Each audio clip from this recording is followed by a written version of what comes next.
cuts through grasslands, breath, cliff edges pierce the sky ahead. You grip the wheel, I trace the path.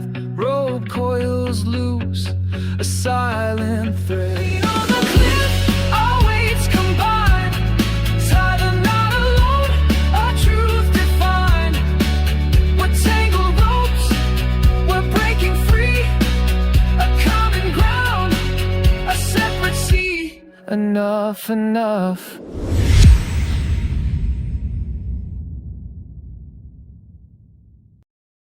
本节目由美团买药独家冠名播出，24小时看病买药，平均30分钟送达。加入芒果 TV 会员，每周4、周5、周6 12点3更，会员抢先48小时看正片 ，SVIP 额外抢先看中集，参与会员加速观看礼，抢先解锁下集。周3中午12点尊享爱人悄悄话，周日中午12点尊享会员加更版。进入智能电视应用中心，打开芒果 TV 电视端，大屏4K 更清晰。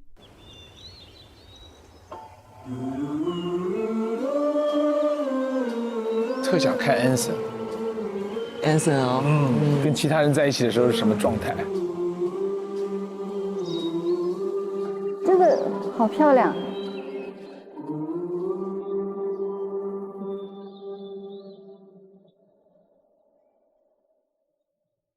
目前为止最喜欢他。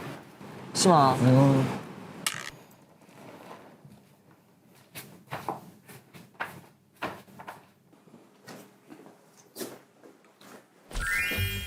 想到这个李诗画他们住的地方，好可怜。天壤之别是吧？您这2个一块拿上来的，你吃吗？你不吃一会儿。他两份一块上的。你先吃。啊？你先不吃啊？你先吃，啊。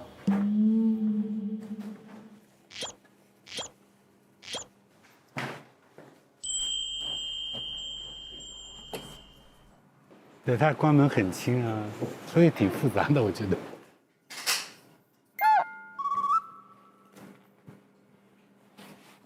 哇，好香啊！哥哥开饭了。哥哥，哥哥，哎妈呀！哥哥，来了，来了！开饭呢。有超级香的酱香饼，你快来！你先吃，我做完俯卧撑就来，就差两组。哦，你在运动？可恶，又在独自进步。加油！他们俩好有情趣的，其实这真的是。这菜凉得快哦。OK。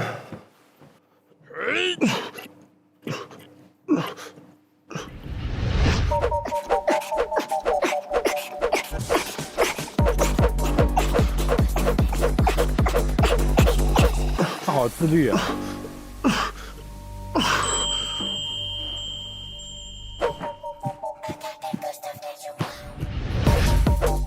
哇，哇！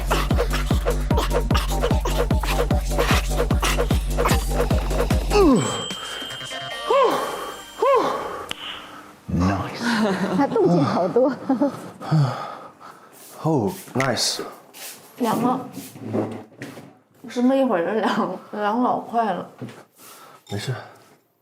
哎，他没给我们蘸的东西啊。太干啊！比昨天下午还干，比昨天下午还干。你讲话好好笑。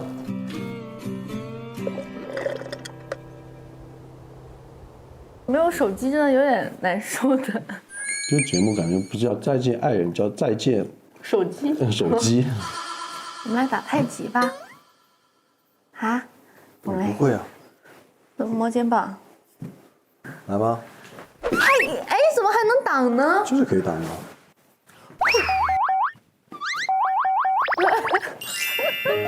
他们还是蛮有情趣的，这俩关系挺好的。可是你手很长，你不摸到我的这里，我。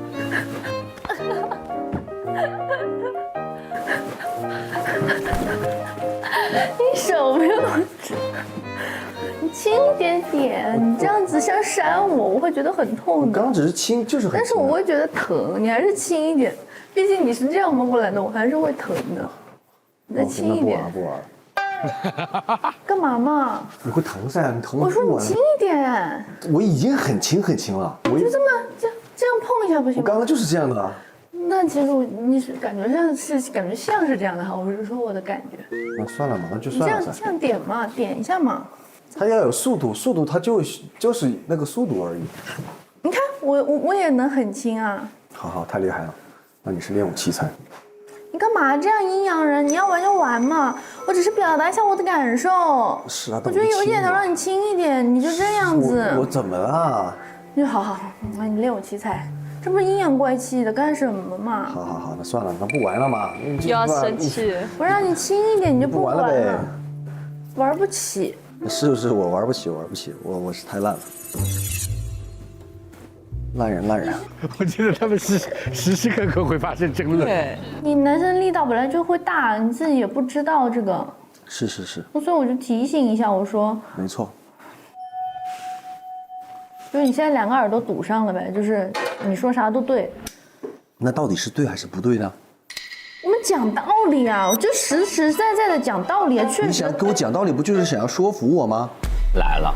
我是让你不要这样子摆烂，你现在是什么态度呢？就是我觉得中了，我在冤枉你还是怎么的？我没觉得你冤枉我呀。那你刚刚来一句，哎呀算了，不玩了。我一说轻一点，你就说不玩了，为啥呢？因为我已经很轻了，我也不。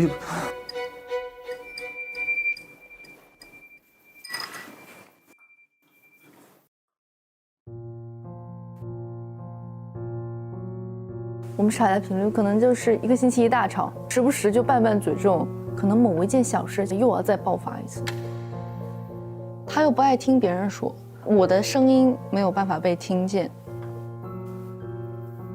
但2个人互相理解，我觉得如果都没有的话，这日子就是一定会日复一日的吵下去的。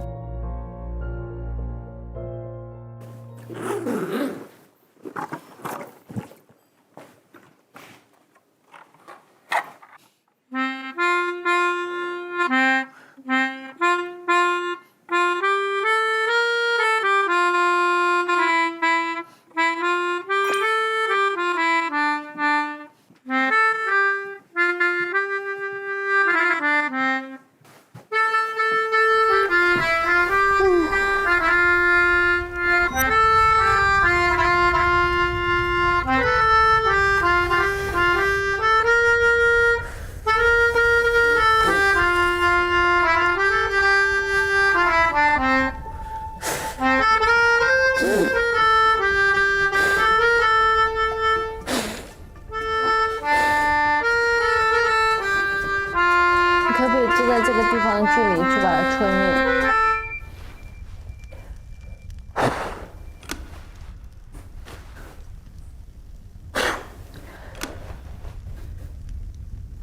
不行，试一下嘛，不行玩一下嘛。不行。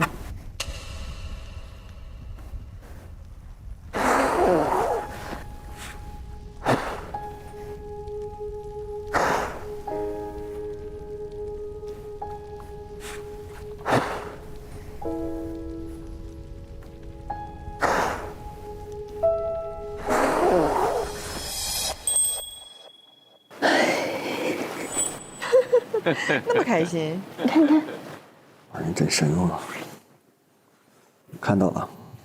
好像让他高兴很容易啊，吹灭了蜡烛就高兴了。发脾气也就是在一瞬之间。本节目由美团买药独家冠名播出，24小时看病买药，平均30分钟送达。本节目由999感冒灵赞助播出，爱人先爱己，暖暖在乎你。本节目由双晶赞助播出，儿童补钙有高招，双晶钙锌小金条。可以走了。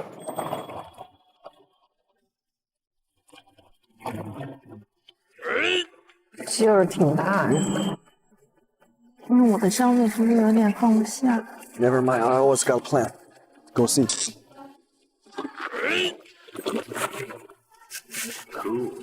Not that big deal. 哇，好可爱呀，小袋鼠。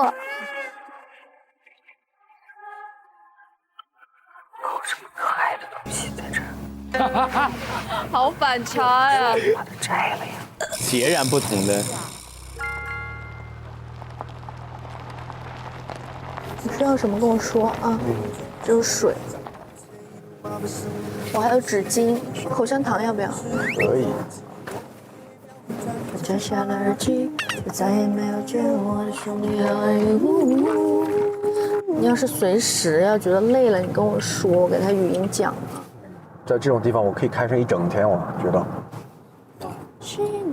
哇哇，这个云。哇！大风车吱呀吱溜溜地转，大风车转呀转悠悠，你的风景真好看。大风车的主题曲，你好看，还有一群快乐的小伙伴。这个地平线就在前方100米处了。他们俩好合拍哦。他俩真的差了11岁吗？他俩看的东西差不多呀。看不出来有那么大年龄差。哇，真的太漂亮了，一片连着一片。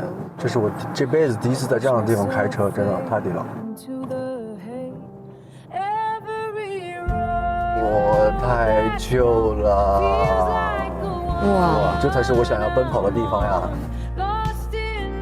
Damn， 这太干净了。空气也干净，天也干净，草也干净。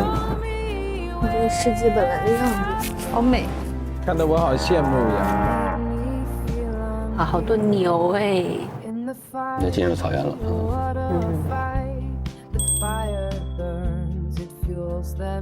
这一场雨，这草原立马就疯长。风吹草低见牛羊。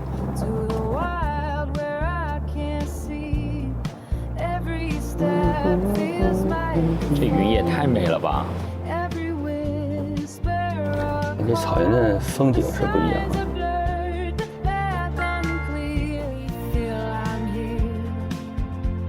他们那两组可能也出发了吧？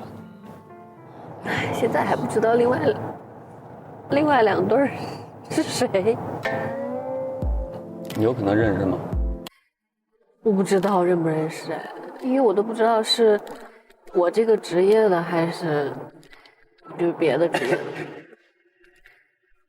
我希望他们别像咱俩一样这么矮，那不然真是没话说了。这俩看着也挺好。这一太对。我不太知道这个。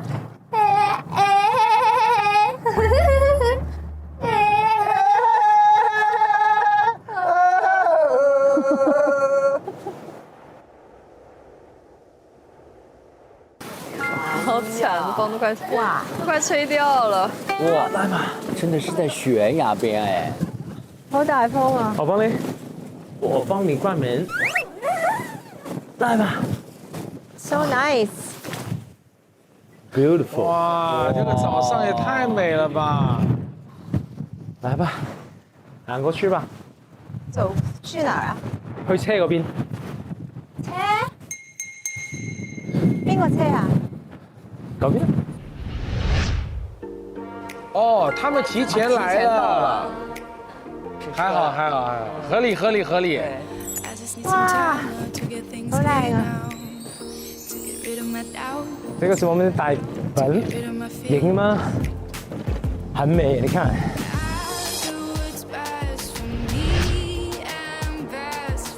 谁不想在这里离婚呢？比结婚还浪漫。白牙。好美哦！好漂亮。哇，好棒哦！悬崖边上，好棒。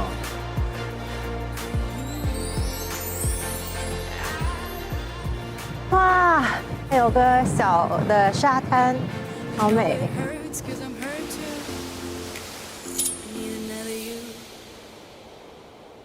去营地了，我们现在。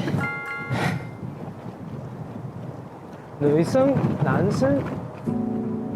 哦，女生睡在一起，对，男生也睡在一起。哇，期待。哇，好温馨啊！为什么女生是阴天，然后男生是有太阳？是不是？你看，我们都是阴天的，你们是太阳。晴天。丁丁，有人吗？你好，我叫 Anson。天思在跟谁说话？他是在自言自语吗？嗨，你好，我是 Anson， 多多指教。啊，哇哦，期待。其他人呢？为什么只有我们2个？其他人在哪了？这房车里面好像很舒服，对吗？你看一下，很舒服的人。哇哦！哎，开了。能看吗？好熟悉。好了，这就是女生的房车。OK， 有廁所嘅，但係有房嘅。哇哦！我喺度諗咧，如果瞓唔到覺，就算唔好嘈，我諗我寧願瞓呢度。来吧，我想来吗？有房间哦，有房间啊！对啊，每一个都有。我中间刚说了嘛，你有听我说话吗？我听见呢。我说每个车有个房间。我有听见呢，我没有看见呢，我现在看见呢。我喜欢睁着眼睛，我看眼睛看的。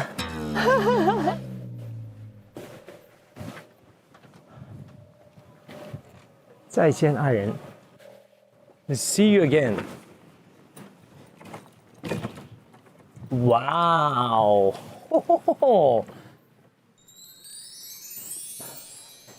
先坐下吧。哇，弄得很好，你看。他跟谁说话？对呀，自言自语。自言自语。哎，我看见有人到了。到了。哎，你好，我是 Anson， 我是从香港来的。那说慢一点，怕他们听不懂我说什么。慢一点，说话清楚一点。他也在练普通话。哎呀，但是也挺萌的。哇，这个停的是个歪的，这也太不好拖行李了吧？还好我拿了个小的。啊？哎呀，这么长这么远的路啊！你看帐篷。哦，男生帐篷，女生帐篷，完蛋了，你得跟人家睡一个房间，还是一个帐篷，搞不好还是一个床呢。那咱们是第一个。有个紫车呀，那个紫车应该也有人吧？哎，是不是那里头？哦 ，Hello，你们好，我穿鞋子，去，我下来跟你们打个招呼。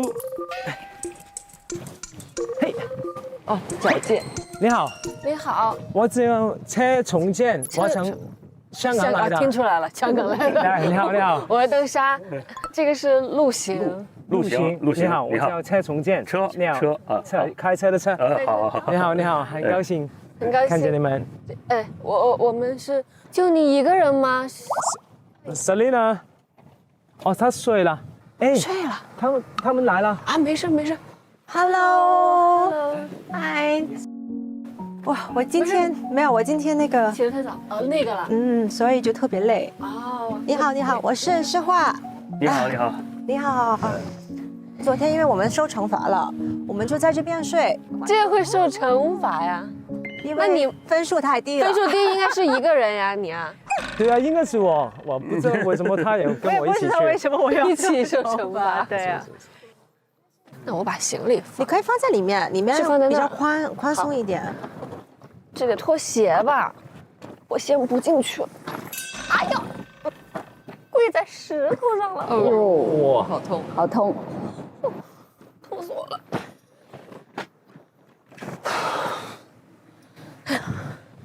我来给你放。啊？这。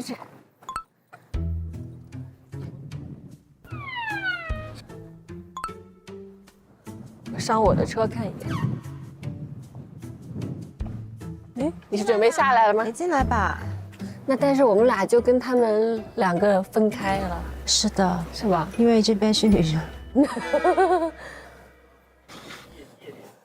我怕他们俩尴尬。因为我老公他比我们都要大很多，所以我也怕他不知道说什么，怕他有沟通障碍，这是什么湖啊？我这个不知道，你也不知道？这不知道，很美的。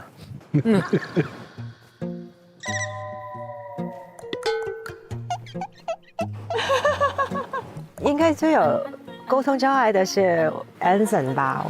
首先他普通话很难沟通，第二就是他只会聊运动的东西。你多出来这些户外吗？很少，在城市里面多。对，工作比较太忙了，是吧？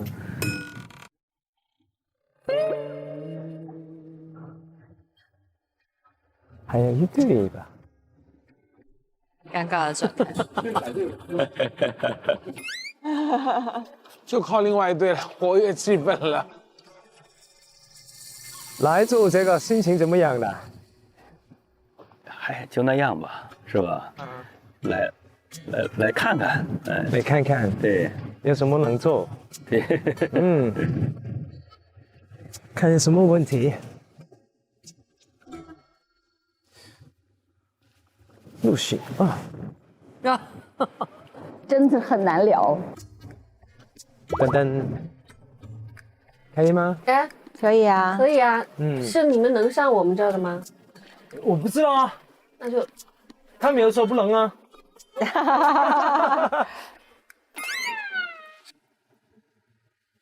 哦，到了。来了，活跃气氛来了。小豆，你帮我拉一下这个门，风吹的。哎呦，小心！哦 ，sorry， 在那边拉的就好了。真应该挑一个小点的箱子啊。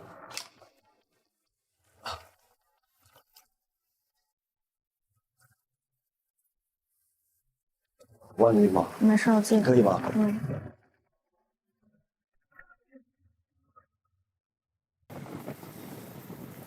？Hello， 我叫 Anson， 香港來的。哦，你好，你好。其實我都係來自 HK 嘅。啊，是嗎？漢口。漢口。武漢有個地方叫漢口。哦，香港也有。哦，真的。對。哎，我姓陸啊。你好，陸大哥，我叫梁子。梁子，截下了。结下梁子。可以把行李先放下，他们在这车里呢。哎，嗨。哇，穿的这么帅啊！Hello， 你们好。我叫何美妍，你们好。我是诗画，李诗画。你好，姐姐，我知道你。诗画姐，我是看过她的电视剧的，出现在面前的时候，还是觉得很神奇。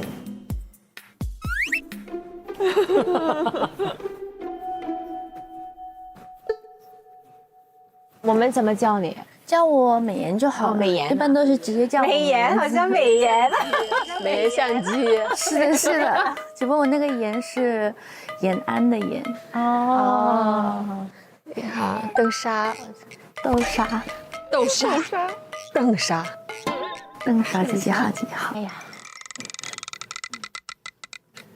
哥，你哪里人？我北京人。哦，北京人啊，对。我在北京也漂过4年。啊，4年多。哥你呢？你做哪方面？我是运动的，我是运动生意的。那主要是做什么的项目呢？主要是什么运动类别呢？是自己的有品牌，香港李宁。好能聊。超异不同吧，有一些不同。我做音乐的，结婚快4年了，娃娃3个了。3个了？对，头胎是双胞胎。哦。第2胎是单胎，都是女儿。就是女儿。哇哦，你这福气啊！是，亏了我老婆，我老婆是英雄。你多大呀？我98年。98年就结婚了。哦，在同龄人确实，然后都已经想要离婚了。结婚了多了，几多年？ 4年。哦，结婚4年。哇，那好早呀，23岁的时候结的婚。结婚的。嗯，那你们家那一位多大呀？87年。哇，你很小就被他，对，被他骗了，而且有宝宝了耶。哇，是有宝宝所以才结的，有这个原因。你宝宝多大？大的2个3岁，小的1岁。2个多？你有3个吗？嗯，我第1胎是双胞胎，然后第2胎是一个小妹妹。哇，年纪这么小，你们都还没有就是稳定自己的事业或怎么样，就要养3个孩子。对呀，是的。那干嘛要一直生啊？说重点是，主要是后来怀上了之后，他觉得那也是他的问题，他怎么不注意？他觉得 OK， 他觉得再来一个也可以，可能还是年纪小想少了。对，太厉害！你有小朋友吗？有，都大了，都12了啊！你跟你老公也是距离很大，18岁，差了18岁，更大。就我也是差不多你的那个年龄跟他在一起的，哦，那你们一起好多年了，15年了吧？结婚的话应该是13年，因为就是孩子多大，哇，那真的是长跑了。你们呢？我没有，没有，我没有生，因为太忙了。那你结了多久啊？没有，我们没有结，我们订了婚。啊？是订一直没有去领？我们订了4年的婚，哇，就没有去办那个婚礼，所以就要分了。你们在一起多久时间了？8年。8年？8年了。过7年这个坎儿之后，就会变成另外一个样子。对。哇，你们在一起8年都不领证。我感觉好像谈得久的话就很难领证。就音乐的，就是很长时间的吗？10年。10年，什么类型的？主要是 K-pop。OK。哥，你做哪方面生意啊？我算民企啊。民企？哎，对。你这个框架太大了呀。对，因为我们也做这个有些投资啊，也做一些。跟他那有点像那个培训啊，培训教培少儿，哎，对对对，大哥很谦虚啊。做了很长时间的吗？我年龄大，你是哪年的？你多大？我差不多50，是吧？我比你大8岁。哦，很年轻啊。我都快60了。大哥、二哥、三弟啊，哥58，那比我大20了。对啊。哇。太好了，太好了，跟哥哥多学习，跟哥哥。这就结拜了。大家好。在跟我们说话。哎呀呀！哎呦呦！哟吼吼！帅气出场。大家好。嗨。嗨，你好，师范。Hello。我们先到这里站成一排。OK， 来吧。这样。欢迎各位爱人来到《再见爱人》第5季。我是制片人刘乐，欢迎大家。我们现在所在的地方呢，是在呼伦湖边的白崖。今年我们之所以选择这个地方作为开场，是因为各位的感情或者婚姻，在过去曾经多次行至悬崖边缘。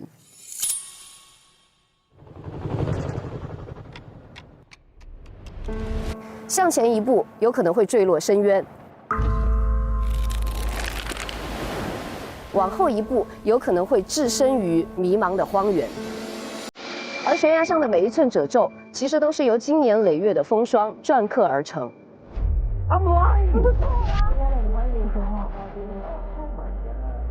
所以今天我们选择这里开场，其实也是想告诉大家，悬崖并不是绝境。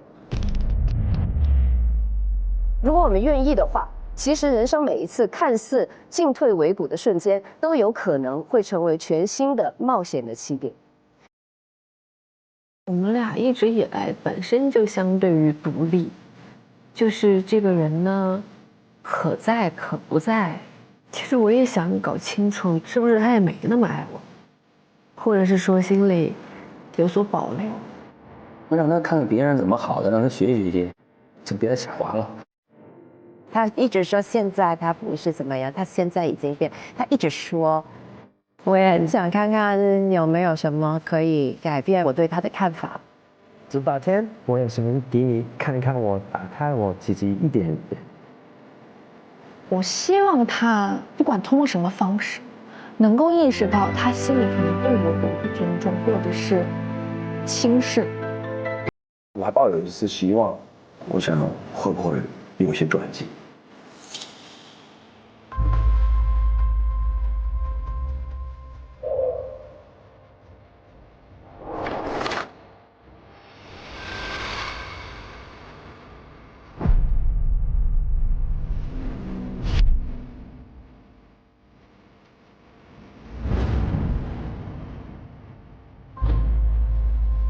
所以我们希望大家从这里开始去寻找隐藏的彼此。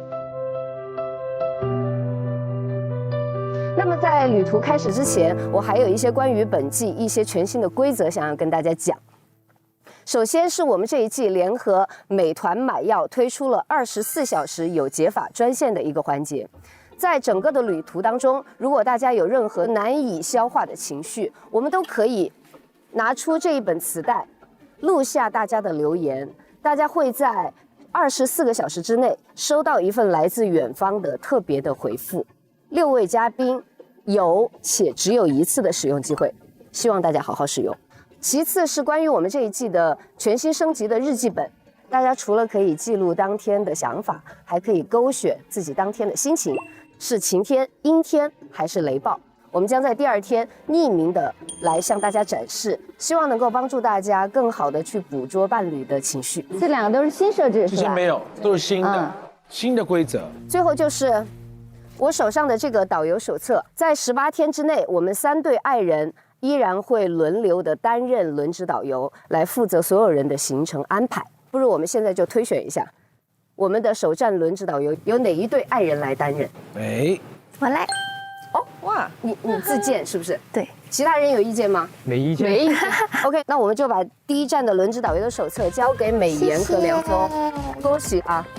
那你们接下来就要安排大家好好的行吃睡，多操一些心啊。大概他是超级 J 人。哇，他肯定很爱做这种事儿。好的，那我就宣布18天的旅途从这一刻就正式开始了。希望我们能够从悬崖出发，抵达我们内心的平原。祝大家旅途愉快，谢谢，谢谢。那我们就现在可以吃饭还是怎么样？坐吧，你们坐吧，坐，先坐。坐。大哥大嫂中间坐嘛。大哥大嫂是谁呀？这个我刚刚已经我们按辈分排了一下。哦，排了一下了，拉高了我的年龄。那你坐这。坐中间，坐中间。你坐那边，你坐那边。他其实他喜欢坐边上。无所谓，无所谓。我们女生坐一起吧。哦，也可以。对，好。哇，跟所有的人都最远，也确实是领导位。这个是你的。哇，好多饭。这个都是你的吗？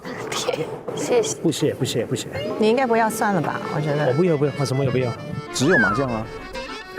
有这个吗？有的。哎，高神。不谢。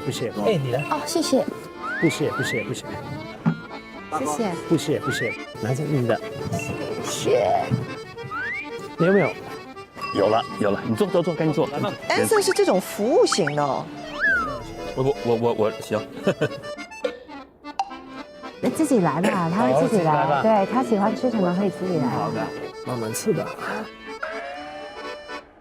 来，一起啊！走，来吧，今天见面高兴哈，大家很高兴认识你们。大家开不开心？开心开心的太早了啊！太早了。开心太早。All right。啊，对了，要不我们大家都可以介绍一下，来吧，好吗？好。那么从大哥开始吧。那主持人先开始吧。先给大家介绍一下我好了，我是来自湖北武汉 K-pop 音乐人，然后也做其他很多种风格的音乐。你不说你叫什么名字也没说。哦，对，差点忘了，好久没做自我介绍了，有点紧张。我叫原名叫梁松，大家可以叫我梁字就好。All right。我叫何美妍，你们可以叫我美妍。然后我也是说唱音乐人，是同行。欢迎美妍。到我了，大家好，我叫邓莎，职业呢也是一名演员，好像没有啥可介绍的了。大家好，我是李诗画，叫我诗画或者是 Selina 都可以。我叫车重建，对。给你鼓掌。压轴。对。我年龄最大，我叫陆行，今年58岁，在做一些生意民营企业，在香港去上市啊，对，上市。我们香港呢也做一些金融业务，就这些啊。上市了呀，大哥厉害，大哥。哇，上市，大哥，那你的公司都上市了，那你平时工作超级忙那种是吧？还可以吧，还可以，这不来了吗？这不来了吗？所以大哥，那你们在一起多久了？马上开始了。我们孩子都12岁了，我们俩主要是我天天晚出，他天天晚出，在家的时间还没有我们在外面的深度。那我们两个正好跟你们是反着的，我们两个是连体婴24 hours。哇，这很难。我也觉得，我觉得天天在一起挺难的。这蛮难的。所以老是吵也是。对。但是你们那做的事儿是共同的爱好哈。对，他们是有共同爱好的。也不会跟我们其实不太讨论音乐，但是这个一起听吧，一起欣赏，可能就是。你们俩平时也没有什么共同的聊的，因为事业也不一样。但我也很喜欢运动啊，所以我可以跟他聊。但是我们很少见面，因为他每天都是凌晨3点半4点钟就起来了。哇！所以我没有试过早上看到，所以我没有试过早上看到旁边有人，旁边通常没有人的。几点睡觉啊？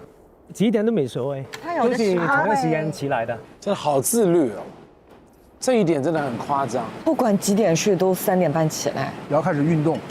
训练，我不讲这个是运动，是训练。是你训练别人还是参加别人的训练？训练自己。训練我自己。自己訓練自己啊？自己訓練。哇，對。所以二哥你是那種超級自律王。是的。當你習慣就沒所謂吧。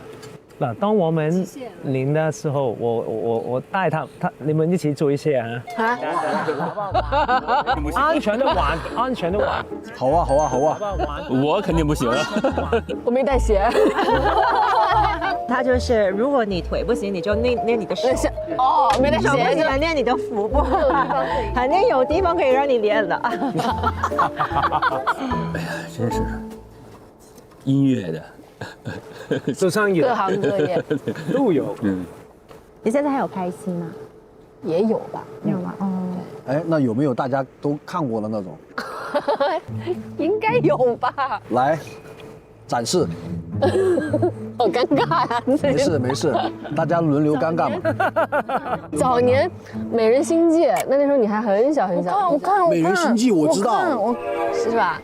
我没看过，但我知道。知道。美人心计里面饰演什么？你都没看过，我说我演谁你也不知道啊？让观众们了解一下。观众应该知道。然后还有其他的吗？《笑傲江湖》张纪中版的。不是霍建华那个。我也知道，所以你又知道都没看过，反正都没看过。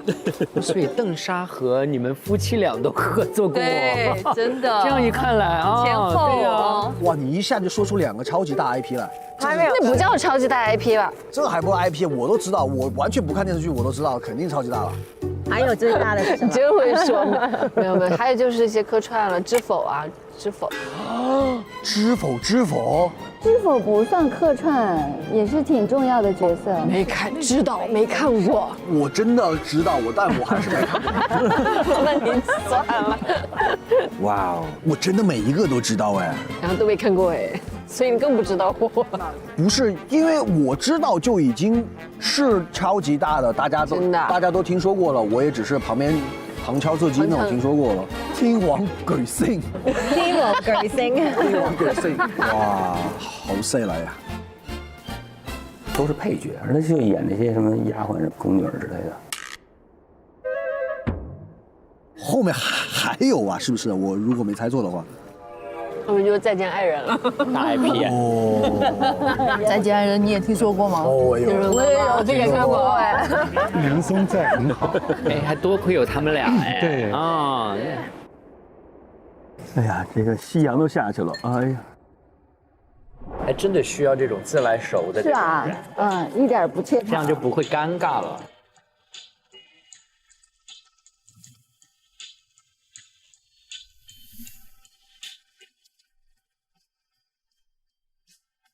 哇，我这个点了才落下去，哇，好美耶！天，粉粉的，这也太美了，真的是好感动的美。好漂亮，好漂亮。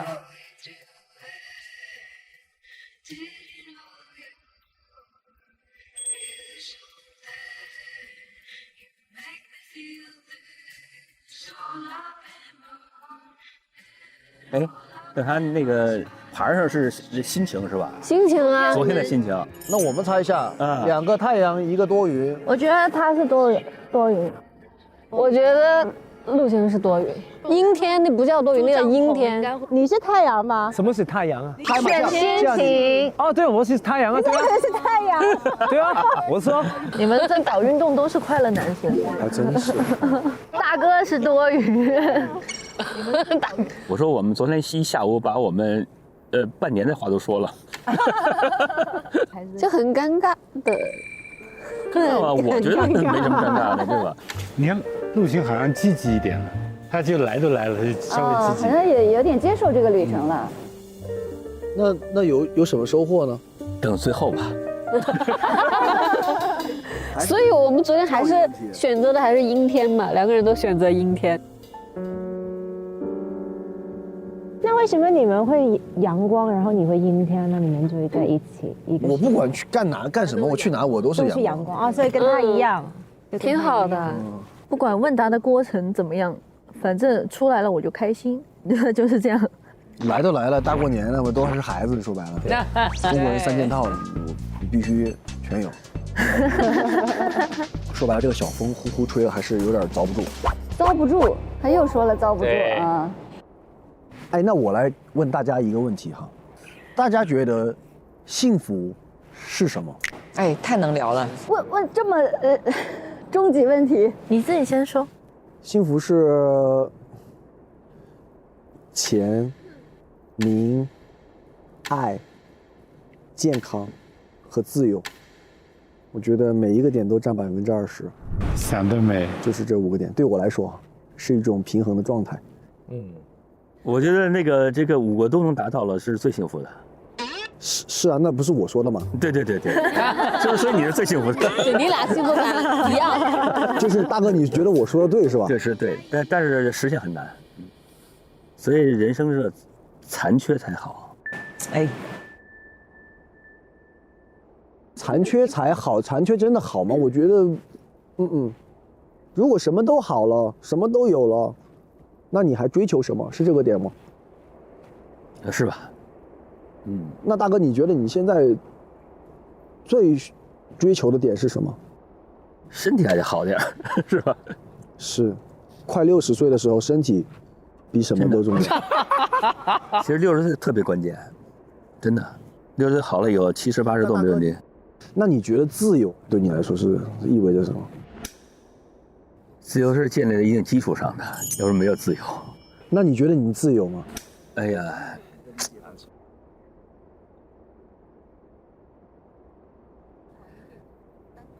我不自由啊，你看他回答的时候他会紧张。那你觉得自由重要吗？这太重要了。那大哥，你钱、名、爱、健康和自由，你觉得你这5个点里面哪个是做的最好的？灵魂拷问呢？那爱肯定是最后了。对，对。哦，好直接啊！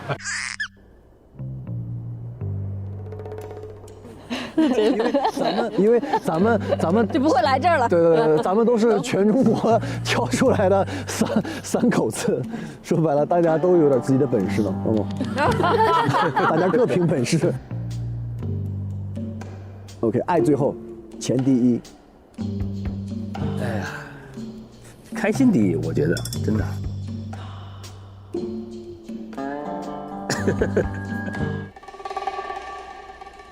我觉得幸福是，当然是有爱了，但是最重要是自己的心里面的一个平静，对，内心的平静，就是你如果有一个这样的心态，无论是发生什么事情都能接住，对，好不好你都可以很乐观的去面对。所以我们能掌握我们自己心里的那个安静的话，我们做什么都幸福。对，就我跟姐姐想的是一样的，因为我觉得幸福它就是一种感觉，一种感受。就像刚才说的心态，你到这儿了，可能有一点点事情你也会觉得很幸福，你自己能够找到幸福的点，你就会很幸福。所以我觉得自己的心态调整好了，就更容易得到一种幸福感。所以我觉得那种幸福感其实还是要靠自己去感受。那你觉得你现在幸福吗？灵魂三问。说实话，我觉得还行。还行，就是。我要觉得非常幸福，可能也见不到大家了吧。到我们这个阶段的话，我觉得10多年了。但是我觉得不管多大年纪，其实是要有爱情的，只不过说你可能不会说像美妍小时候这样子，她可能需要的爱情会更多一些。但是我们不能说没有爱情没有激情，我觉得这个人也容易也没什么动力了吧。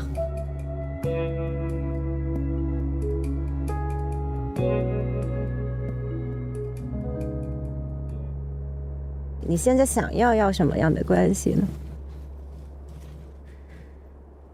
因为我们两个吧，从一开始到现在，就是说家庭上的任何东西都是我一个人在做，我就像一个非常就是经常说的那种丧偶式的婚姻啊。有的人会觉得我就是一个丧偶婚姻，我身边很多朋友和很多亲戚到现在都没有见过他，只是耳闻过。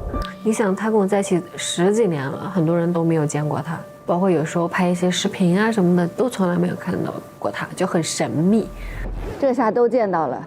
对，家里面也是我在做工，我自己也有自己的工作，他就完全是工作，然后家里边呢，他可能就是说他该负责的他会负责，但他从来不参与到孩子的任何事情，他也不会说跟我们这是第一次出来旅游啊 ，real， 这么多年第一次，这都不算旅游。是。然后跟孩子也没去过，我2个人就更没有去过了。哇，这个太过分了吧！我以前的时候我还会要求，我想说，哎，我们出去吧，旅游吧什么的，他会不想去，我会有一些失望。但是后来久了以后，我觉得就习惯了，就不希望了，希望习惯了。然后我反而觉得要带他出来旅游，可能我会不适应。你不想勉强他做不喜欢的事情，强迫他出来的话，他也许会不开心。他旅游的不开心，那反而造成我的负担。虽然这样子，我还是会觉得有点缺失呀。为什么我总要少一个人？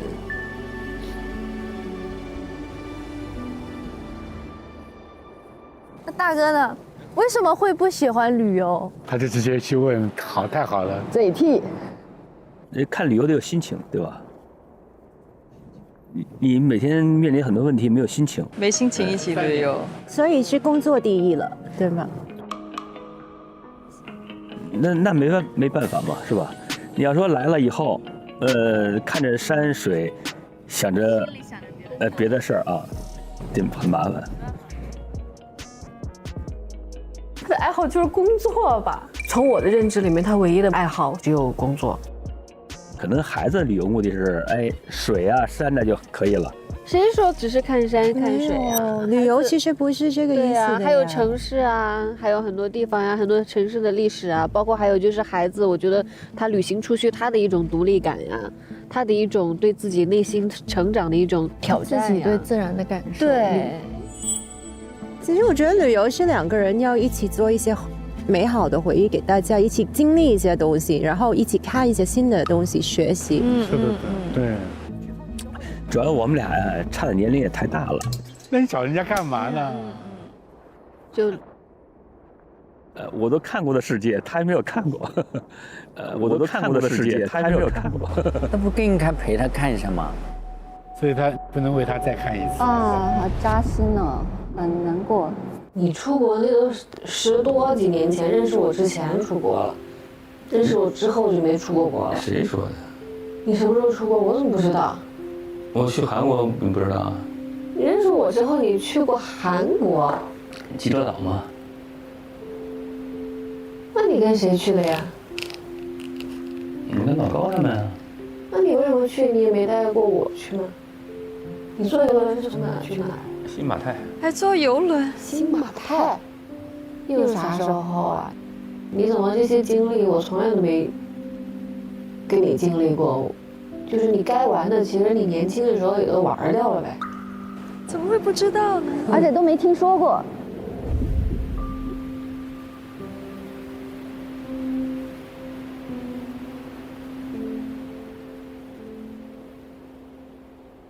但是这个对于孩子的教育啊，这个尤其我们是男孩嘛啊，我还是尽到一些责任，是吧？有一些回到家呀，有一些陪伴啊。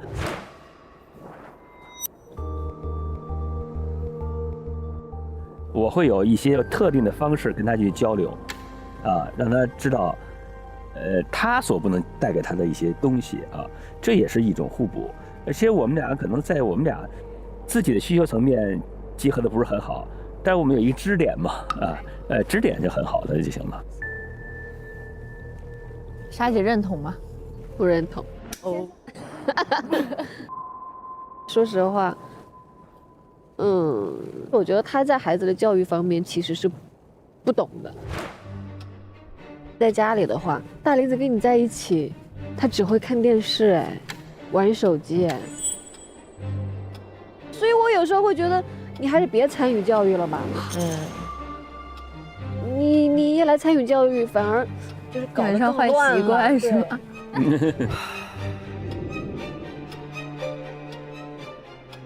咱不说别的啊，就是得让他认知上得有独到的地方。你整天跟他跑到一起，天天带他去旅游，你给他世界观打不开不行，是吧？啊。我们要教他做人做事的这个认知。现在竞争多激烈啊，是吧？在竞争中才可能有优势。这个东西呢，可能是潜移默化，不是说一次旅游2次游泳就能解决问题。你觉得他在说什么？我不懂。不太像是教育孩子，反正。那我觉得你得落实啊，你不能说的这么宏观。孩子的学校也是我选的，孩子未来要去怎么选择，你也是交给我，就是。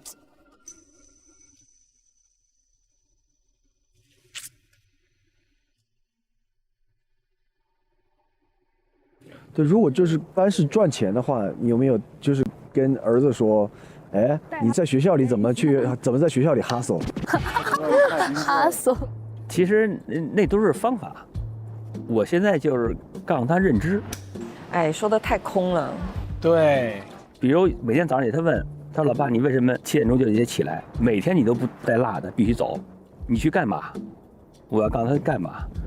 如果我是你的儿子的话，我就会觉得我知其然，但我不知其所以然。哦，为什么我要那个连起来？其实潜移默化。大哥可能唯一教会的就是他们早起。也是个好习惯。那你想要他做什么呢？学流星。我觉得现在我能要求他就能做到啊。我觉得首先这10几天很难改变一个人，说实话。对，先不要说那个结果是怎么样，你先说你想要什么。就是我觉得，帽子要掉了。就是我觉得他是不是可以花更多的时间，很难，真的花更多的时间，跟我一起去，就是为这个家做点事情。或者孩子放假了，我们是不是可以安排一下带孩子出去，去哪儿看一看，去哪儿游学一下？好，这可以。你想陪他做一些事情吗？啊？比如说，他说他要求你陪他，你想吗？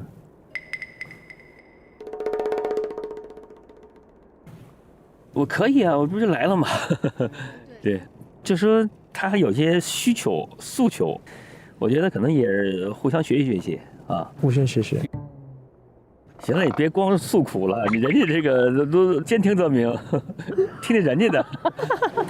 回避了啊，不小梁了。再说，待会儿他受不了了，我一直在吐槽他。雪花姐在说你们为什么要来这里？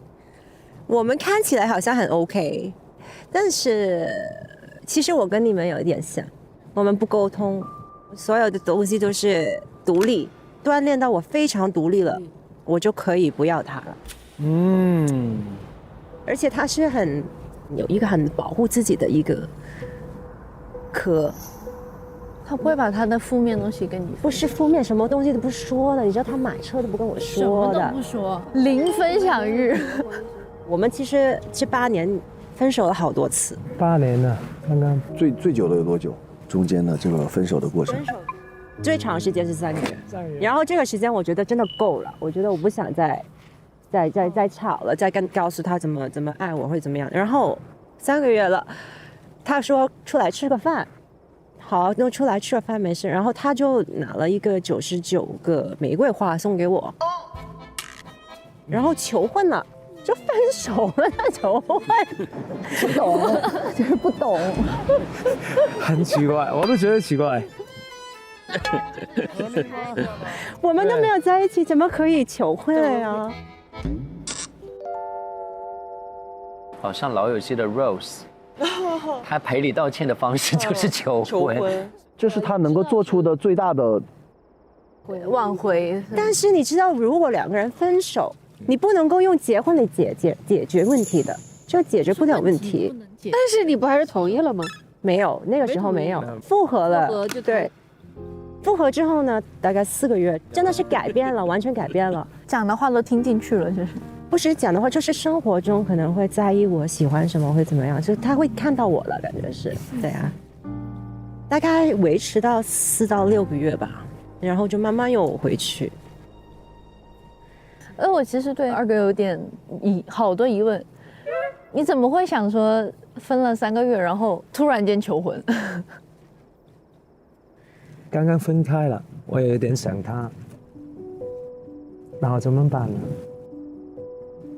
求婚吧。啊？这样我没有问任何人的，我自己这样想，很简单。但是你当时是真的想要娶她吗？对，当然啦，当然啦。那为什么没娶呢？后来？其实没有，我们有谈过结婚这个东西，所以我们就说清楚了，我想要什么样的一个戒指，是什么类型。我非常的明确的说的什么形状，什么说的很清楚，但他还要买别的，真的很在意这个事情。通常求婚收戒指是感动吧，但我为什么没有感动这个感觉？我就觉得是我问题，我觉得自己非常有问题。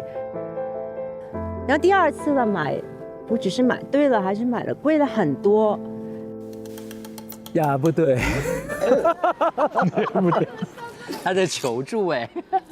你做好就好了。你现在你买了一个戒指，然后你又要买多一个，然后花了这么多钱，为什么要这样？而且我又生气了。又生气了。他好像局外人一样。对，对女生的收礼物来说，我会直接告诉你我要什么。我觉得这已经极限操作了，极限操作了。很多男的不知道那个女生要什么，他会就很难买，也猜不到。都告诉你了，这太省事儿了，真的。真的。呀，都不知道为什么，我明知他会不喜欢的，还是要买。什么？喜欢搏一搏，那个万一呢？我觉得二哥给我感觉是那种单细胞动物。单细胞动物。对。他只会想一件事情，很简单。那你这样讲，大哥其实也是单细胞。他是复杂的单细胞动物。更精准。可是我都是没有想他真的喜欢什么的，这么多年都是用我自己的想法去对他，所以对他不公平吧。其实他每一次都会道歉，会说对不起，我错，是我错，但他还会继续做同一个犯错，因为其实我觉得他心里是没有，他不知道错哪儿了。对，然后我问他你错哪儿，然后他就可能会，知道该怎么做，你其实是不知道。我现在知道了。所以我才来这里。但其实他也说了，他知道了好多年了，每次都是对不起，我错了，我知道了，我错了，我要改了。每次都是这样。错了。对，每一次都是这样。每一次都是这样。我能说，我真的是很包容他了，非常非常包容。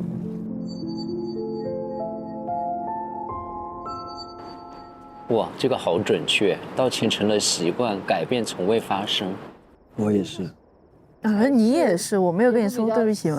我是说我每次都是谁先说。你其实不是经常说对不起，你对是有错误的认知，哥们儿。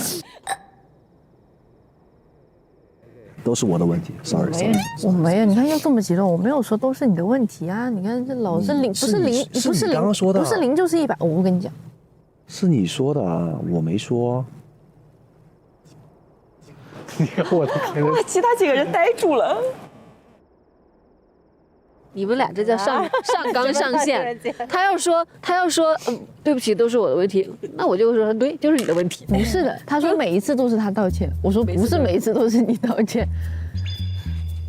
好爱较真儿啊，你们俩都。我觉得很有趣，就是一个东西，每个人看角度不一样，对，所以就是我们常常会觉得同一个事情，但是我们两个人的感受和表达出来的记忆，甚至记忆都是完全不一样。对，我说那只有我们两个人，那两个人就是主观的这样认为，那辨不出个输赢。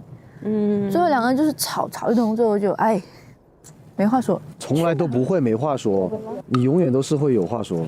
来了，又要吵架了。你就接着给我扣这种奇怪的帽子。不是啊，就是到早上7、8点钟，他还是会揪着我要吵架。我说我们先睡觉，睡起来再说嘛，好不好？他不行，你要给我起来，我们来把这个事摆清楚。我是那种，就是我觉得我把这东西讲明白就没事了。对，你要是我可以不讲，但是在我收住的时候，你最好也收住。你一旦把我激过了那个线，那行，咱们今天就讲明白。你不要讲到一半，你讲爽了，让我闭嘴，我一个晚上睡不着。那你别激怒，他也想讲爽。他就是想自己讲爽了，吼爽了，一些难听话全部讲出来了，最恶心的话都讲出来了。我不想听了，你不要说了，你再说你就是喋喋不休，就给我扣这种帽子。你不能在他讲之前你先讲，他讲话太难听了，我讲话难听不过他。之前还就吵，最近还是就前几个月，因为这个事情还上过热搜。那是因为我讲话难听吗？被激怒了。不是因为你讲话难听吗？那是因为你把所有难听话都发到朋友圈里面了，好吗？请问你为什么要说这些难听话呢？我没有讲那些难听，有吵架吗？你没有说难听话吗？我没有说难听话。是因为你把所有的难听话都发到朋友圈里面了，好吗？你就是为了报复。难听话是你先说出来的呀。我怎么就先说难听话啊？你认真想想，你骂我什么？吵架，我骂你什么了？吵架就可以谁生气谁就输了吗？吵架所以吵架就可以。我又不是为了激怒你去吵你的，我只想收声啊。你刚刚原话是说吵架是为了激怒对方，你就是说了一些激怒我的很难听的话呀。是因为你一直在跟我讲，你一直在说我，说几个小时不停，我受不了了。其实没有说你几个小时不停，你接着扣。我不可能说你可以一个人说半个小时，我只是一个普通人，我也有忍耐的限度的嘛。我没办法，我不想反抗，我没办法的嘛。好激动，生气了，刚刚看他眼神就生气了。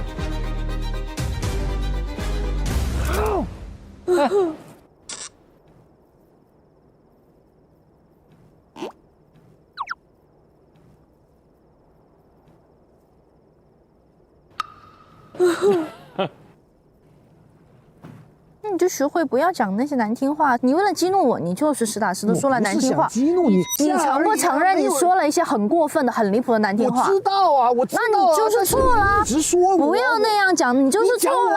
200句，我还1句嘴有什么问题？那很容易被激怒啊。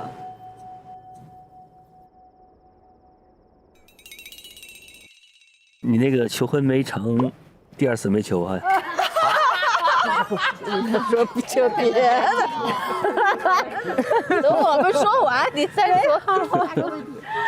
让他舒缓一点，先舒缓。对。这个事情我早就看明白了，而且我们也交流过很多次了。我们在这个时候，大家有情绪的时候，我们可不可以冷静一下？大家都哪怕15秒钟都没有。我天，你自己很不冷静啊！可以的，只是要学是可以的。就很简单的一个例子，刚才我就已经闭嘴了。对你都判断他不可以，他怎么会改呢？但我觉得你比他大这么多哎，你先让他不行吗？那我一定是先让的啊！没有觉得，没有。你让他了。我永远是最先收声和最先说抱歉。你就不用理他嘛，他要再怎么唠叨，再怎么说，你就不搭理他好了呀。我可以不搭理，但是当这个基数变大的时候，变成半个小时、1个小时、2个小时的时候，好，而且一直非常有攻击性的。现在一直讲的是你。OK，sorry。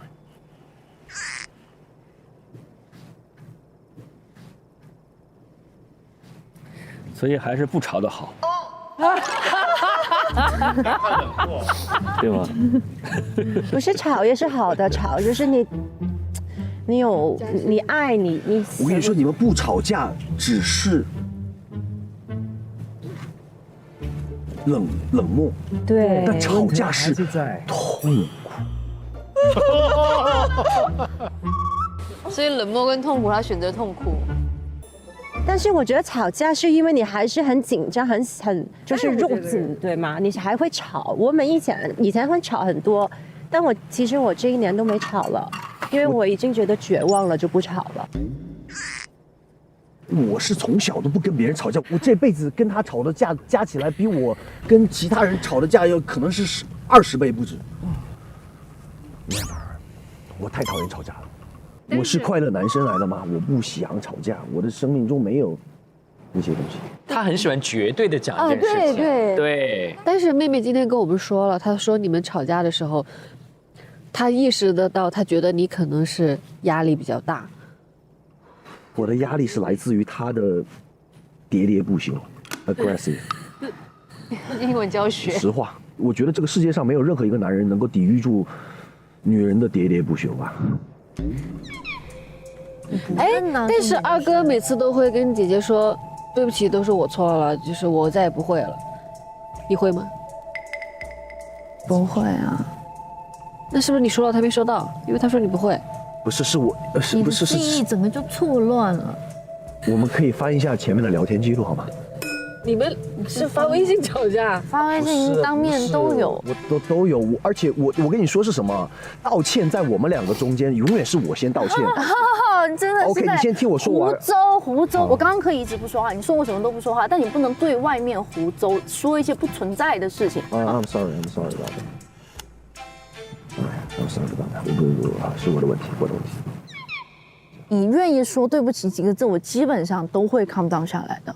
但是你真的实在的 real talk， 你对不起的词很少，而且你说我从来没有跟你说过对不起，我一会儿就搜给你看。来看吧，他说我一次没道过歉，看吧，这个都是我的头像。啊，这只是对不起啊，我再说我错了，我再说一个。哦，哇，输掉。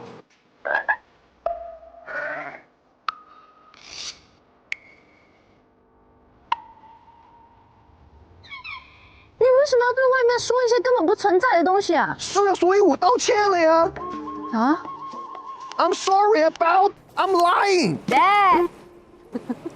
Right? Sorry about that. I'm sorry. I'm sorry. 这么大声干嘛？ Control.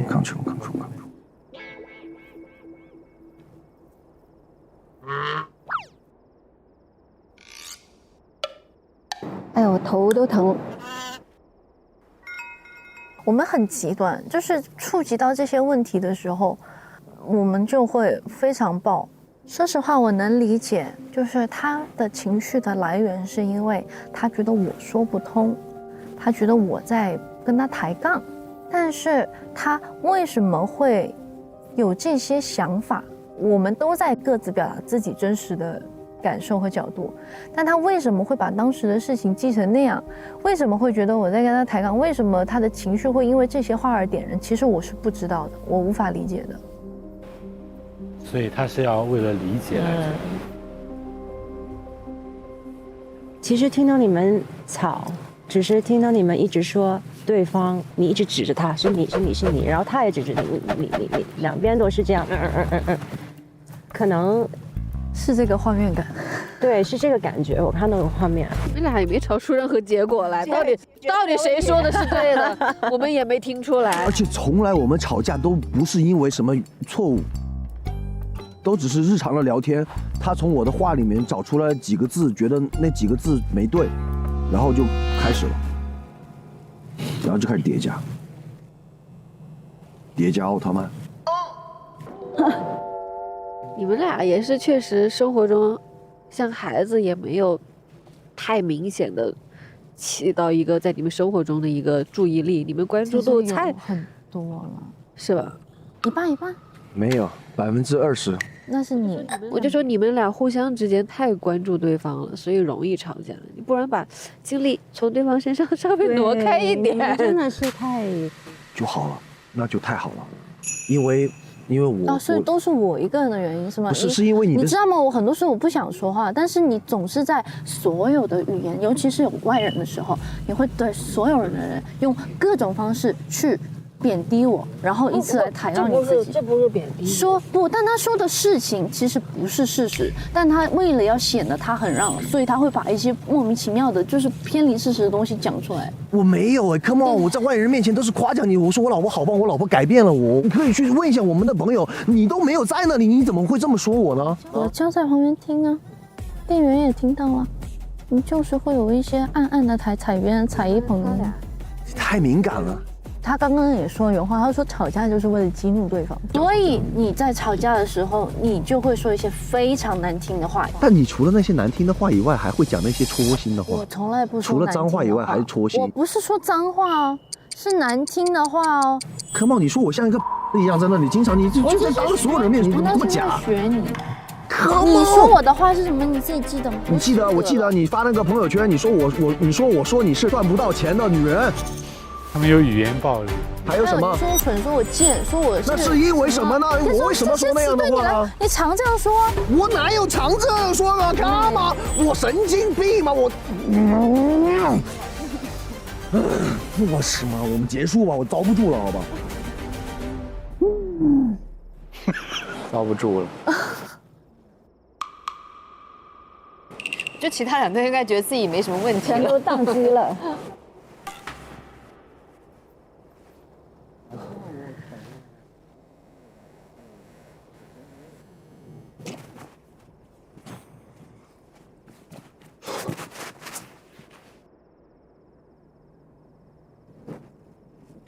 第一期就有人离场。我觉得他缺些冷风回来就会好，但他的情绪是有问题的。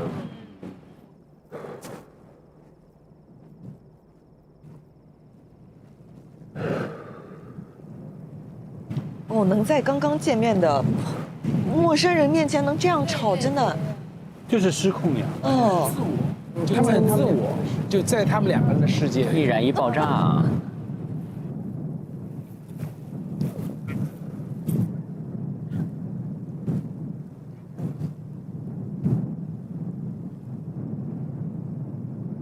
你们这个问题发生了多久啊？可以说是婚后之后就一直在这样的情况下，一直在这样子。要不然就是前期是确实我的状态不好。那会不会是因为你生孩子有那种情绪期？有这样的成分，但是不单单是这样，就是因为我本来只是一个小女孩，然后后面要变成妈妈，然后又要结婚，然后我从一个熟悉的城市到了一个陌生的城市，那个城市没有家人，没有任何的朋友，然后生活的节奏以前是可能入作业，整个生活节奏全部打乱。然后再加上怀胎10个月，生孩子之后身体又很虚弱，所有东西都在夸，新的东西不断的进来。我那个时候人的状态是非常差的，就是结婚后的那1年半吧，情绪很不稳定，然后很没有安全感，所以对他就会再给他一些压力。他那时候也是刚进入一个婚姻的角色嘛，也在改变的过程，所以那前期的影响其实给我们的后面做下了不少的铺垫。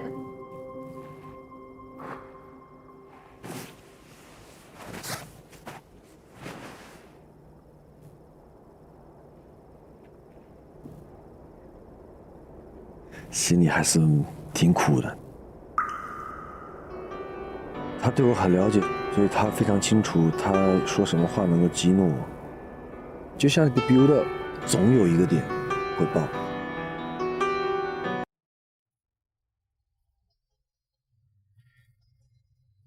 我很感谢他能够让我自己出来透一下气，这就很好了，真的就很好。看了星星，看了悬崖，看了草地，那些痛苦也只是我们人生中的插叙，它让我们变得更好。我是那么认为的，每一次都是在变得更好。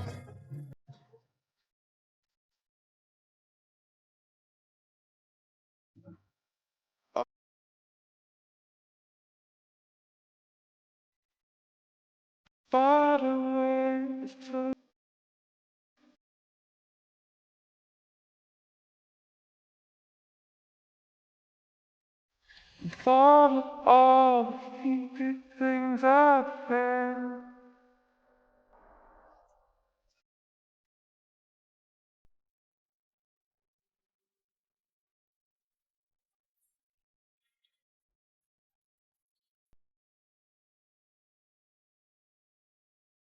Station.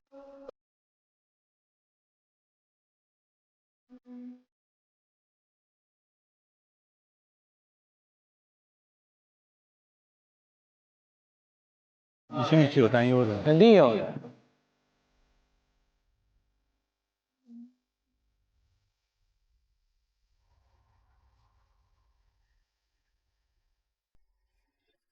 你看，还倒水哎！喝个热水吧。对，好点水，看。没事。没事。还是有主动哦，欢迎哦。是啊，给他倒水。对。很感谢小豆豆没有追过来继续输出，让我自己能够松散一下。好烫，放一会儿，特别烫。我在那儿坐一下挺好的，我去那里看了一下大片的天空，躺下来。能看到星星吗？没有光的地方就可以。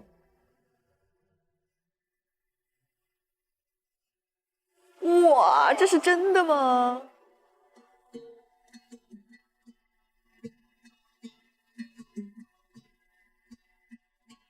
谁写的文案？好厉害啊！所以就是真的要看到别人，只能把自己先熄灭了。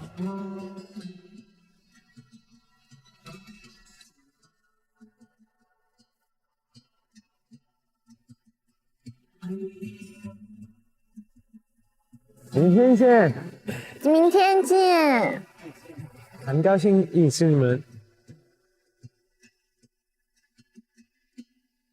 Gotta start on the bright side. Caught a glimpse of the first light. Oh, 又是爱你的一天。 felt the air under our sail. Against the wind, drive the 希望哥哥放下从前的我，版本该刷新了。他叫他哥哥哎。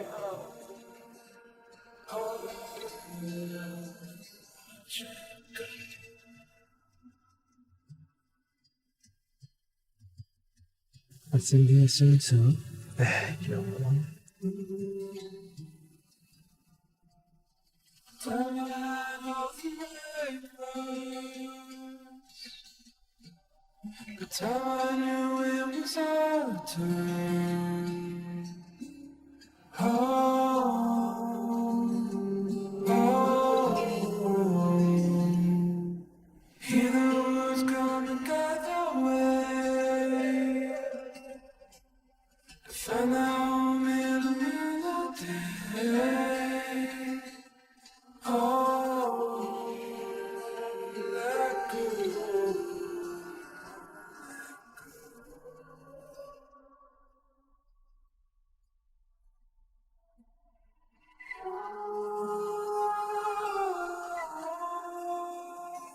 See the 每一天都有这个问题。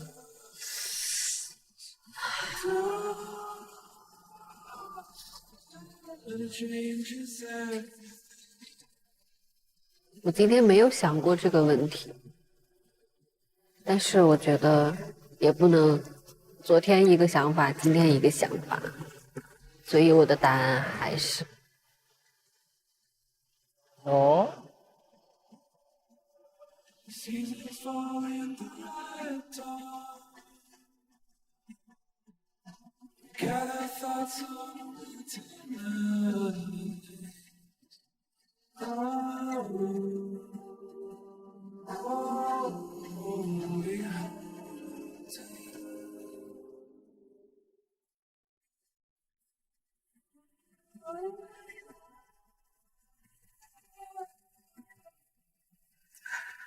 我昨天是选的不确定嘛，我今天选了否，是因为我觉得我跟老梁其实是很有机会的，所以我今天写的留言也是，我说重新认识我一次吧，我现在抱有希望的面会更大一点。吵完了倒还通了，吵吧，接着吵吧。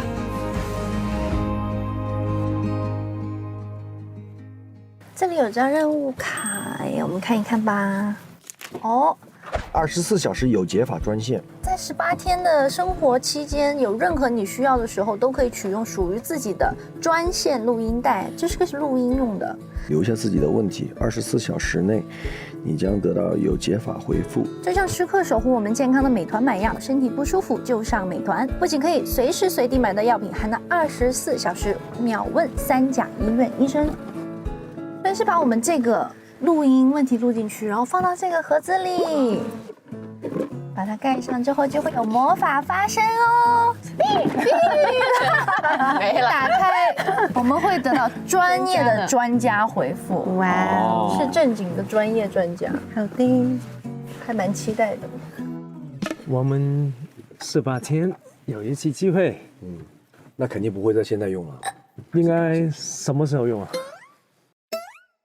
我觉得我们先相互医疗一下，相互美团送下药，相互医疗。然后如果在这个过程中都没办法医治彼此的话，我们最后的希望，那个是我们的 last hope。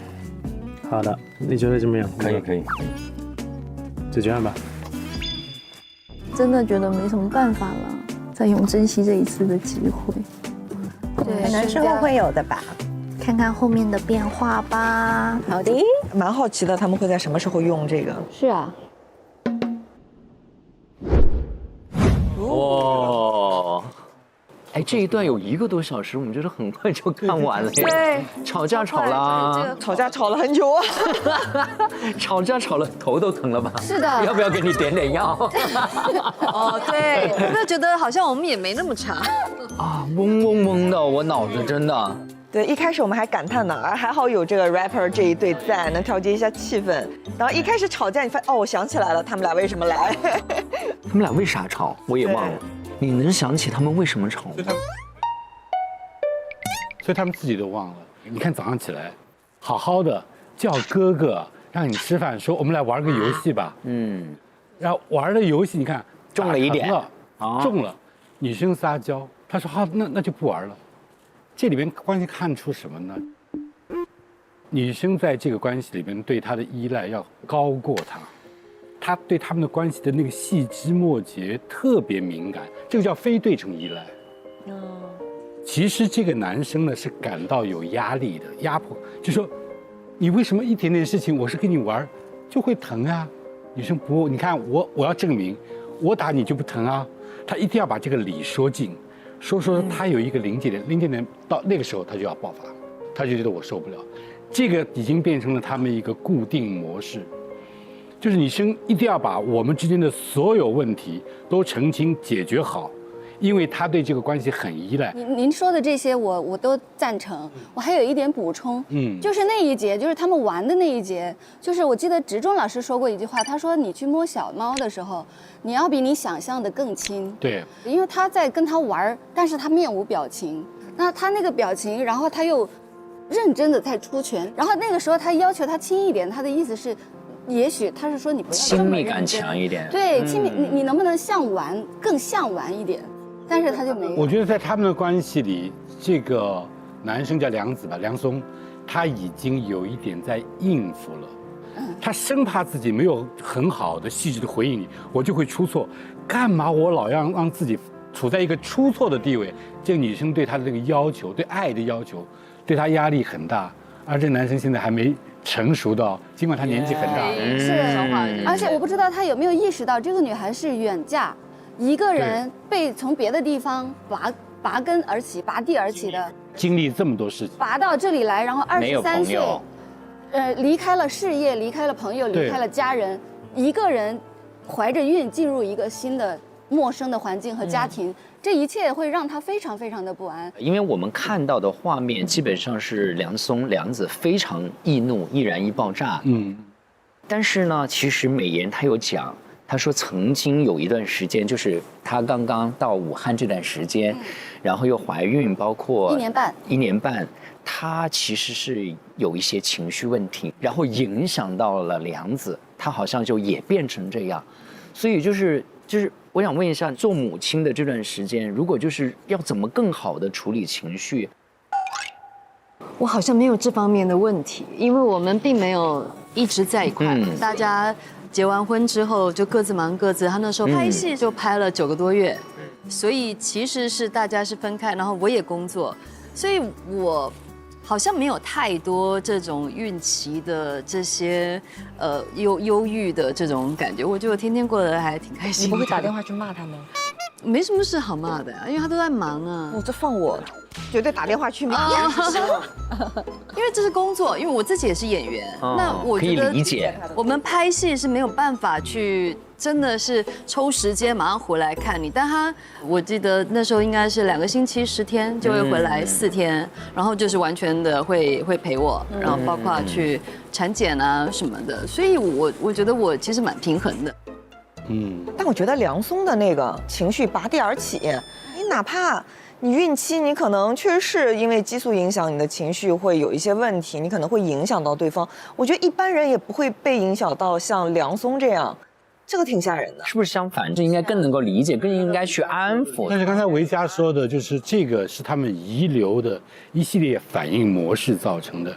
他一方太关注，然后他关注细节，一个细节你对我不好，没有配合我，他说自己会喋喋不休，对吧？会追到底。那个呢，他就是说，他不是 aggressive， 是 demanding， 他就会逃到不行，他就要反攻，这变成他们一个恶性循环的模式，真的是需要。是你们的教养咨询师去做。对我最大的感受就是他们的今天的这些吵架的所有的问题，其实是个人成长的速度跟不上现实所要面对的问题。对，就是你会发现他所有的一切都是来自于意外。就比如说他们的结婚是闪婚，他们的怀孕是意外，然后在这个过程中间，美妍就开始要学会如何当一个妈妈。当这些所有现实问题来的时候，对他自己消化不过来之后，他就要想去找到人生中的抓手。就是我要怎么办？未来我要怎么办？我应该要怎么样？那当他所有的抓手抓不到的时候，他就只能抓梁子。对，那他就只能抓梁子的时候，但是梁子的成长速度也跟不上，因为他也是人生中第一次当爸了，第一次结婚了，第一次这样了，所以他也没有办法去立马适应过来。我觉得他的经济压力应该也是挺大的，因为那事情之后不就没工作嘛，还要养说7个人。对，我觉得是挺有压力的。所以你会发现说，这个美妍特别期望从梁子身上获得，那这个时候就是一个拿不到，一个给不了，这梁子就结上了。对，然后就开始有这个问题了。可是我觉得他们吵架都是一个无限的循环。对。过了这个又回去原本的地方，它是同一个模式，而且吵的也没有吵什么大事儿。对对。但是他会从细枝末节里感受，你没有足够的爱我。我觉得这个会有一个本能的要求，没有安全感。对啊，这个4年对于情侣或夫妻来说，是不是还是在一个很喜欢较真儿，或者是那种热恋的阶段啊？他们2个一定是非常爱的。是吧？对，就是根本没有磨合好。我觉得美妍要有自己的事业好，事业让她自己更饱满，她对你的那个要求关注，她会适度，大家平衡。对，她可能因为现在有3个孩子，我觉得又小，她很难。是啊，因为你对一个23岁就结婚，然后连续生了3个孩子的女孩子说，你现在去搞事业去，你不要把你的重心放在这个家里。她自己也说，我没有收入是我最有压力的事情。那这件事情她肯定比外人多想千万啊。我是觉得老师们对于找工作这件事情想得太容易了。是，他可能生完孩子，他这一个他不具备有找到工作的能力呢。对，或者是他自己想能找的工作不是他想要的，想要的他没有办法去呢。对。还有一面就是，她作为全职妈妈和全职主妇，她就是在工作，她只是没有工资，没有收入，没有同事，没有别的支持，她就是独自在这里进行一份24小时的工作。那如何辞掉这份工作去做另外一份工作，这是2件事情了。她需要有世界的另外一面的那个视角，你要有自己的生活重心，是离开和家庭远一点的，自己的独立那个领域。是的，他3个宝宝还不够分散他对梁子的注意力吗？是啊，你说的好有道理啊，对不对？因为你3个宝宝，我要带着你们，然后我跟哥哥连着都不行啊。对呀，对他就是，我觉得这是对婚姻是好的。尽管有了孩子，他们俩非常黏，他非常黏，对，但是注意力还是在对方，对，特别关注他。但是我觉得主要责任还是梁松，而且你是更大的。对，他就是有更多责任的，因为他有事业，也不用亲自生孩子，在家人身边，然后跟所有的家人都住在一起，跟所有的朋友都在一个城市，然后他大11岁，虽然他们俩都是第一次结婚，但是他还是有更多的责任的。相对于他们2个人聚焦在对方身上，我觉得另外一对就是陆行跟邓莎，他们在一起这么久，居然没有出去旅游过。对这个，而且他还不知道他去旅游过了，而且他还说，我已经看过的世界，他还没看过。是，而且他还有一点对，而且有一种我已经看过了，你没看，那你自己去看吧。而且爱一个人，你就说我见过的风景，我一定要带我爱的人在一起看一下，这才是比较正向的一个，对吧？我就感觉好像他是这样子的，他有一些人生任务，比如说看世界，娶老婆。生儿子，看世界这个卡我打完了，我就是没有下一步娶老婆再打个卡，感觉没有情感世界，很平静。但跟孩子应该也有点互动吧？他说我教他的认知，对，他要提高小孩的认知，就是早起。他就有点像一个老总说，学历没有那么重要。啊，那个你是那个做好了比较重对要哪个学校毕业的不是那么重要，重要的是你的能力，这种话都没有错。对你有没有这个能力？但是他作为一个父亲，他到底是怎么带孩子的？没有，我觉得他就是没有本。他说我在认知上给他一些这个陪伴，认知上的陪伴，这是什么意思？我就是听不懂这一段。他就说我能在他面前天天早起，天天7点钟出门上班，他就会默默的感觉这个父亲为什么早上7点钟就要出门？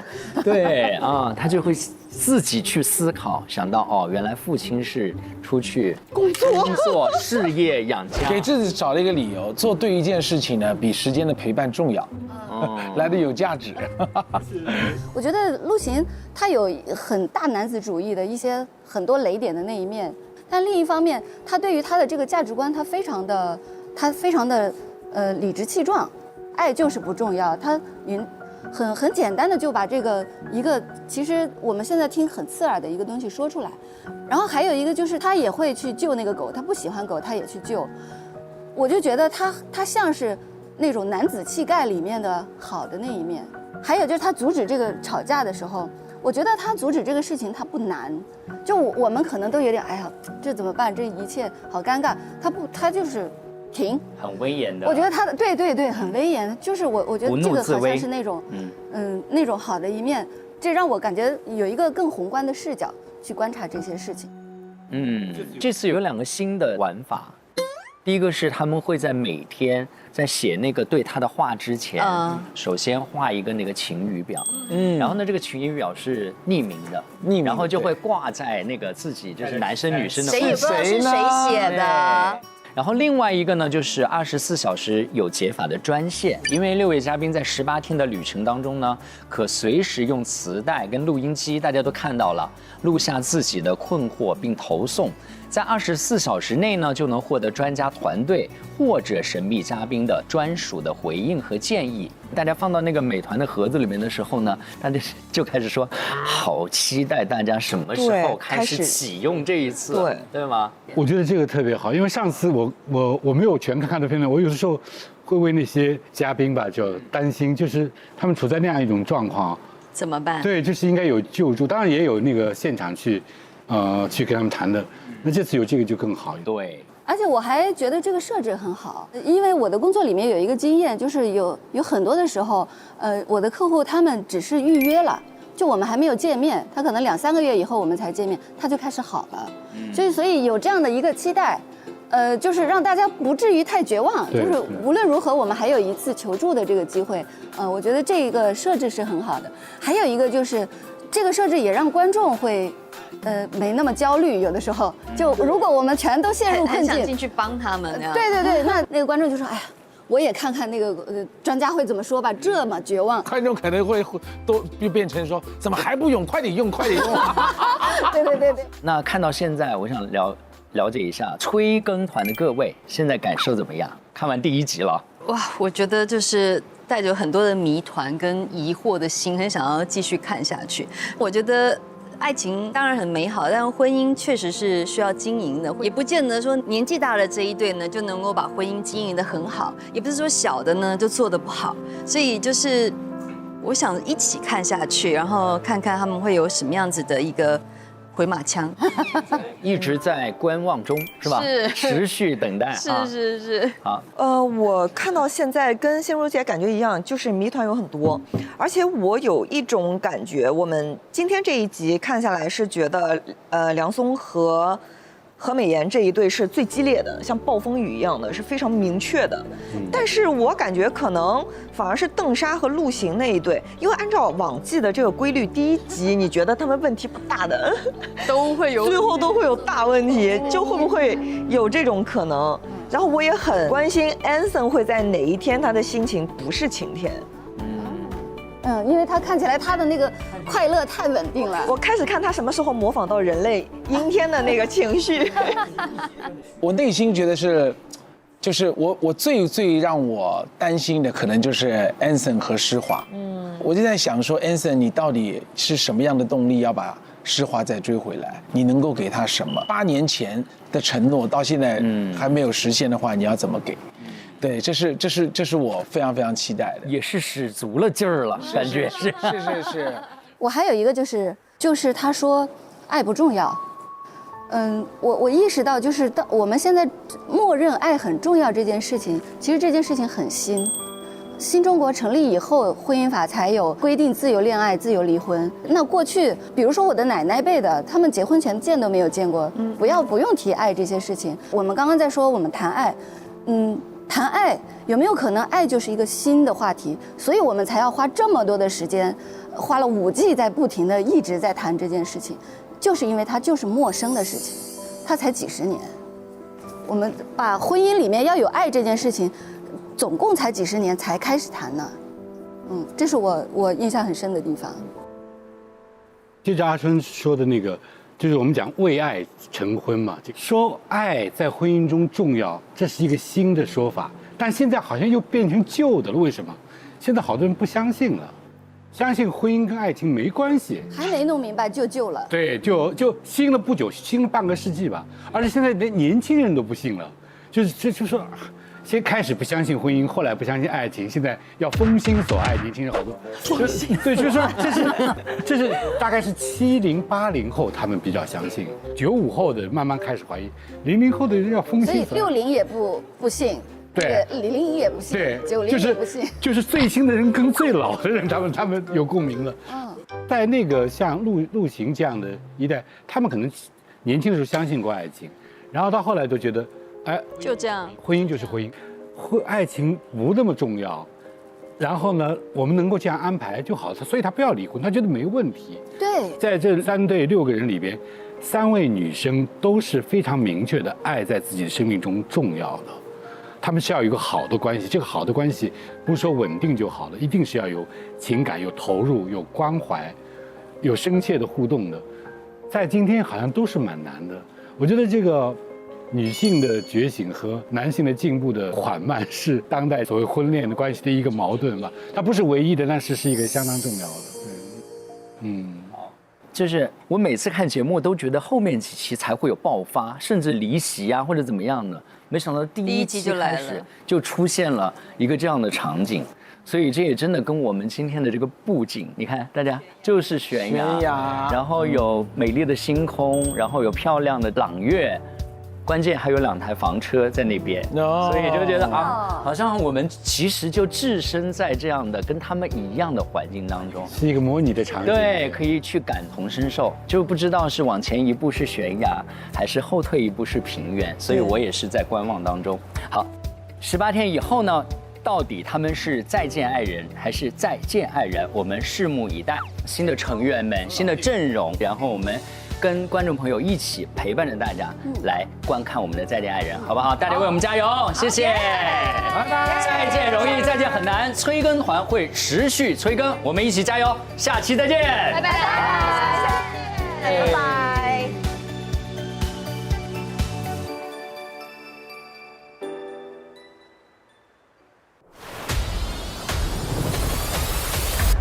接下来我们将进行《再见爱人》的海报拍摄。哇，这个好漂亮哦！哇，每次这个装置都是好大、好华丽。这次拍照的主题是坠崖之前。坠崖之前，好有张力啊！真的是被我偷走的自行车吗？什么叫被偷走的自行车？我趁他吃面的时候把他自行车藏起来了。好颠哦！别躲在里面不说话。知道你在家。我觉得在某种程度他享受这个，好像。我来了。逃不出我的五指山。害怕。绝了！绝了！这俩人太好玩了。我是莫名其妙，我就乐意光脚在外面跑，喝酒跑，然后找陌生人哭是吗？我神经病吗？我是。怎么就又上头了呢？他们真的是一个无限循环，好奇妙。对，我觉得在鬼打墙哎。你为什么一开始给我这么多的时间啊、关心，然后一起的时候就没有了？因为得到了嘛。那个时候我其实想试试吧。是什么？求求你了，讲完。是他什么呢？是什么？是他什么呢？我觉得有点害怕。狼来了那个故事，第3次就不会信了，他300次了应该是。唉，没见过这样的，他崩溃了。图啥呀？到底？哇，真的好奇怪哦！为什么一定要，就是从20多岁就开始当妈了，我就要这一辈子就要是一个当妈的感觉？哎呦，认清现实，一般人改变不了我。人不能跟命斗啊！就拍张照片就是命了，老一套。冥冥之中你不让我们拍这离婚照片。哇！哎，气死了，看的。弄啥成养狗朝我。那我不是他每次只要一叫我，第一个冲下去把他给弄走了。他漠不关心。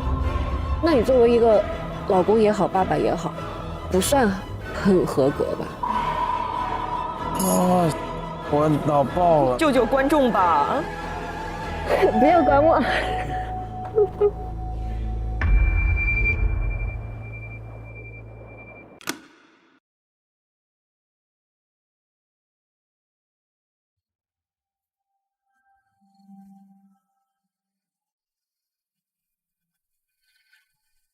滴滴答答，时针一响，都很冷酷。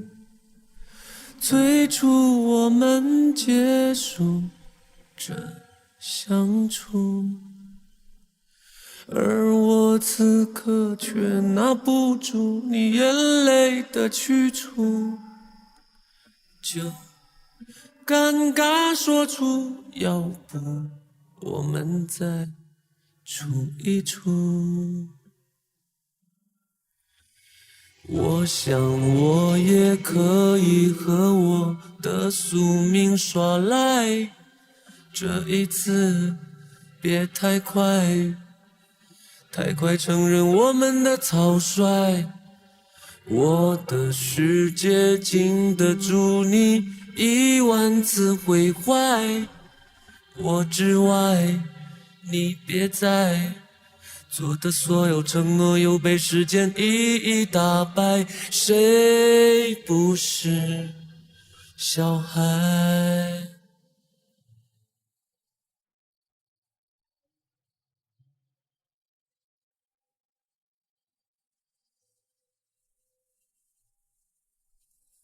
我想我也可以和我的宿命耍赖，这一次别太快，太快承认我们的草率。我的世界经得住你10000次毁坏，我之外你别再做的所有承诺又被时间一一打败，谁不是小孩？